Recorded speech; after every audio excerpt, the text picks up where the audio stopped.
کہ نعیم صاحب کو اس لیے نہیں بلایا گیا کہ وہ میرے شہر سے ہیں، یا اس لیے نہیں بلایا گیا کہ وہ میرے دوست ہیں، یا اس لیے نہیں بلایا گیا کہ وہ آ کر میری یہاں پہ تعریف کریں۔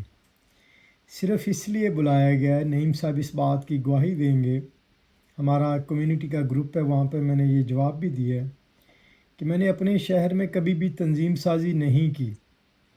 الحمدللہ برسٹل میں مجھے تنظیم سازی کی ضرورت نہیں پڑی۔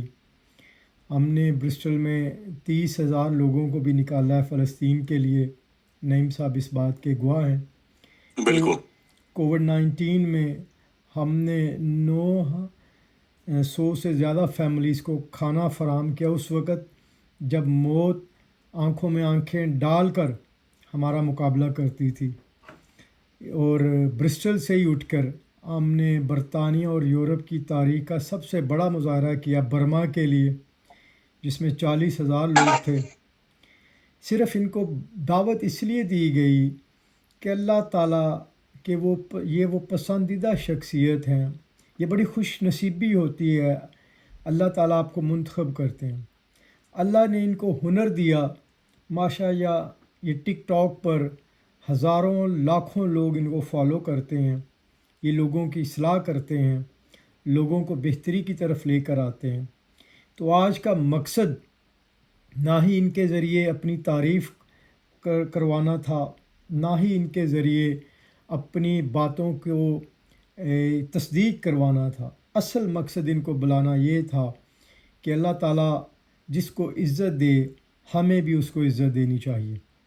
ماشاءاللہ انہوں نے برسٹل کی شہر سے، چھوٹے سے شہر سے اٹھ کر ٹک ٹاک اور سوشل میڈیا پر پوری دنیا میں اپنا اثر رکھا، اپنی بات کو منوایا، لوگ ان کو فالو کرتے ہیں۔ تو یہ وہ شاید میری زندگی کے وہ واحد پہلے انسان ہیں جن کو میں نے ذاتی طور پر فون کر کر international human rights movement join کرنے کی دعوت دی، کیونکہ یہ وہی کام کر رہے ہیں جو اس وقت انٹرنیشنل ہیومن رائٹس موومنٹ دنیا میں تقریباً 1,00,000 لوگوں کے ساتھ مل کر رہی ہے۔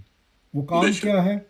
وہ کام لوگوں کی اصلاح ہے، لوگوں کو ظلم کے خلاف کھڑے ہونے کی تبلیغ ہے، لوگوں کو نبی کائنات صلی اللہ علیہ وسلم کی ذات کی رہبری اور رہنمائی کو منواتے ہوئے اپنے مشن کو جاری رکھنا ہے۔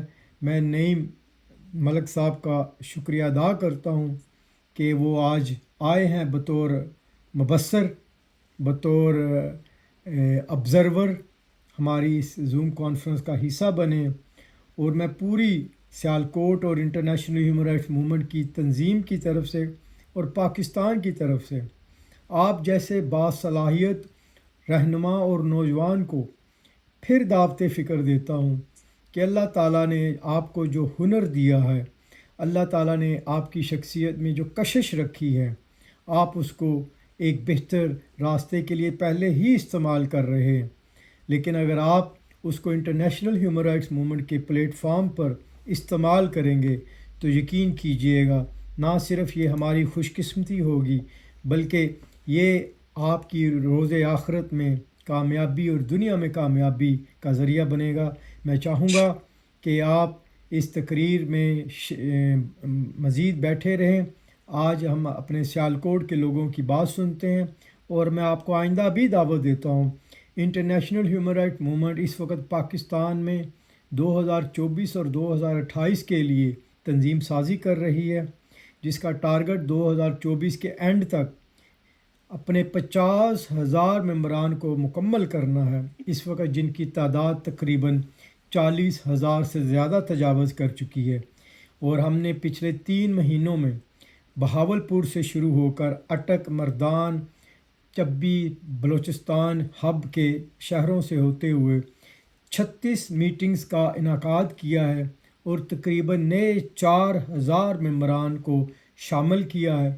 اور میں یہ چاہوں گا کہ آئندہ ہونے والی مزید 70 جو کانفرنسز ہیں آپ ان میں بطور اپنے آپ کو پیش کریں، اور مجھے یہ بھی خوشی ہوگی کہ اگر آپ انٹرنیشنل ہیومن رائٹ موومنٹ کی مرکزی قیادت کو جوائن کریں۔